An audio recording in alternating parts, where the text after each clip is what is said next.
Hey everyone, welcome back to my Ayushi Diaries. Myself Ayushi as a 10th grader. So in this video I will show you can I complete my to-do list or not. It's currently 9 PM and let's see कि मैं अपना to do list complete कर भी पाती हूँ या नहीं।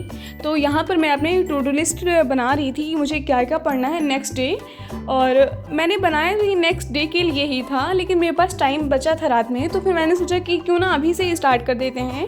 तो मैंने रात में भी पढ़ा था और 9 बजे मैं बैठी हुई थी पढ़ने के लिए। तो 9 बजे मैंने पहले इंग्लिश याद किया था, और इंग्लिश में मतलब मुझे याद करना था थीफ स्टोरी का लॉन्ग आंसर, और ये ज़्यादा भी लॉन्ग नहीं है, ये छोटा ही है, मतलब मेरे हिसाब से तो ये छोटा ही है। और ये सच बताऊँ तो ये आंसर मुझे याद भी हो गया, और ये चैप्टर बहुत ज़्यादा आसान है मेरे लिए। मुझे मतलब इतने सारे चैप्टर में सिर्फ एक ये चैप्टर जो मुझे बहुत आसानी से समझ में आया है।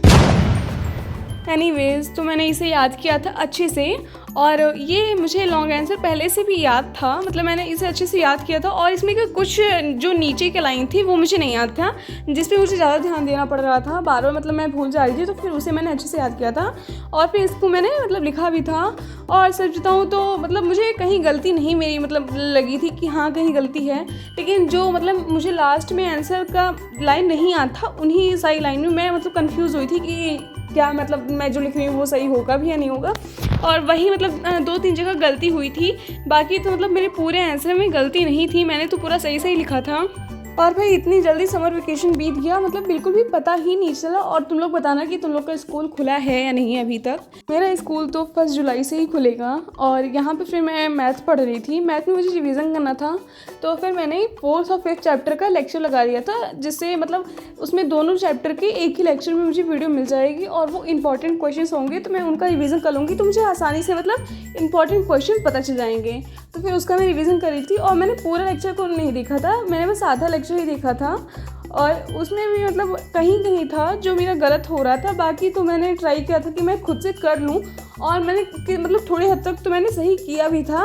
उसके बाद फिर मैंने ब्रेक ले लिया था, और फिर मैंने नेक्स्ट डे पढ़ा था। और फिर मैं नेक्स्ट डे बैठी हुई थी पढ़ने के लिए 10 बजे, और उस टाइम पे मैं पढ़ रही थी फिज़िक्स का 1st चैप्टर। इस चैप्टर का मतलब कुछ जो लास्ट में पॉइंट्स थे वो मैंने याद नहीं किया था, और वो मुझे याद करना था, और वो इम्पॉर्टेंट है, तो फिर मैंने सोचा कि इसको मैं याद कर ही लेती हूँ। मैंने बहुत दिन से साइंस नहीं याद किया है, और मतलब मुझे याद करना था ही, तो मैंने सोचा कि इसको मैं याद कर ही लेती हूँ आज। और इस टाइम पे मेरे कोचिंग में से न्यूमेरिकल पढ़ा रहे हैं, जो कि मतलब अभी स्टार्टिंग में तो जितना भी सर ने पढ़ाया है वो बहुत आसान है, और वो मुझे बहुत आसानी से समझ में भी आ गया है। और अब देखो मतलब आगे अभी इसमें टफ क्वेश्चंस भी आते हैं, उसमें देखो मैं लगा पाती भी हूँ कि नहीं। और फिर मैं याद कर रही थी अपना हिस्ट्री का 2nd चैप्टर, मतलब मैं याद नहीं कर रही थी, देखा जाए तो मैं रिविज़न ही कर रही थी, क्योंकि इस चैप्टर को मैंने पढ़ लिया है बहुत दिन पहले, और इसके कुछ क्वेश्चन जो मैंने मतलब इस टाइम पर इंपॉर्टेंट समझे हैं उनको मैं रिविज़न कर रही थी। और ये सच बताऊँ तो मतलब ये ज़्यादा टफ भी नहीं लगे, क्योंकि मुझे याद था, अगर याद नहीं होता तो टफ लगता। तो भाई मैंने तो बस आज इतना ही पढ़ा था, और मैंने अपने टू डू लिस्ट में 5 टॉपिक लिखे थे, जिसमें से मैंने 4 कंप्लीट किया था, 1 इनकम्प्लीट रहा। So yeah that's it, thank you for watching, bye bye guys.